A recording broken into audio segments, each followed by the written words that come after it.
கிறிஸ்தவர்களாகிய நம்மில் பெரும்பாலானவர்கள் எதற்காக நாம் ரட்சிக்கப்பட்டிருக்கிறோம், தேவன் எதற்காக நம்மை ரட்சித்திருக்கிறார் என்று சொல்லி கேட்டால், நம்மை பரலோகம் கொண்டு போவதற்காக தேவன் நம்மை ரட்சித்திருக்கிறார் என்று சொல்லுவார்கள். தேவனுக்கென்று ஊழியம் செய்வதற்காக தேவன் நம்மை ரட்சித்திருக்கிறார் என்று சொல்லுவார்கள். தேவனை துதிப்பதற்காக தேவன் நம்மை ரட்சித்திருக்கிறார் என்று சொல்லுவார்கள். இப்படி அநேக காரியங்களை சொல்லுவார்கள். ஆனால் தேவன் நம்மை ரட்சித்த பிரதான நோக்கம் இவைகள் அல்ல. தேவன் எதற்காக மனிதனை சிருஷ்டித்தார்? தேவனை துதிப்பதற்காக தேவன் மனிதனை சிருஷ்டித்தாரா? மனிதன் சிருஷ்டிக்கப்படுவதற்கு முன்பதாகவே தேவனை துதிப்பதற்கென்று தேவனுடைய தூதர்கள் சிருஷ்டிக்கப்பட்டிருந்தார்கள்.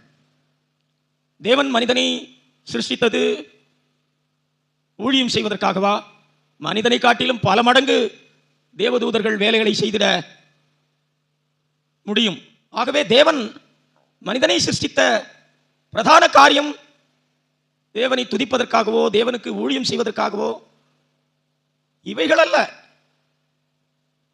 தேவன் மனிதனை சிருஷ்டித்த பிரதான காரியம் ஐக்கியத்துக்காக தேவன் மனிதனை சிருஷ்டித்தார். தேவன் நம்மை ரட்சித்திருக்கிற நோக்கமும் அதேதான். தேவனோடு நாம் ஐக்கியப்படுவதற்காக தேவன் நம்மை ரட்சித்திருக்கிறார்.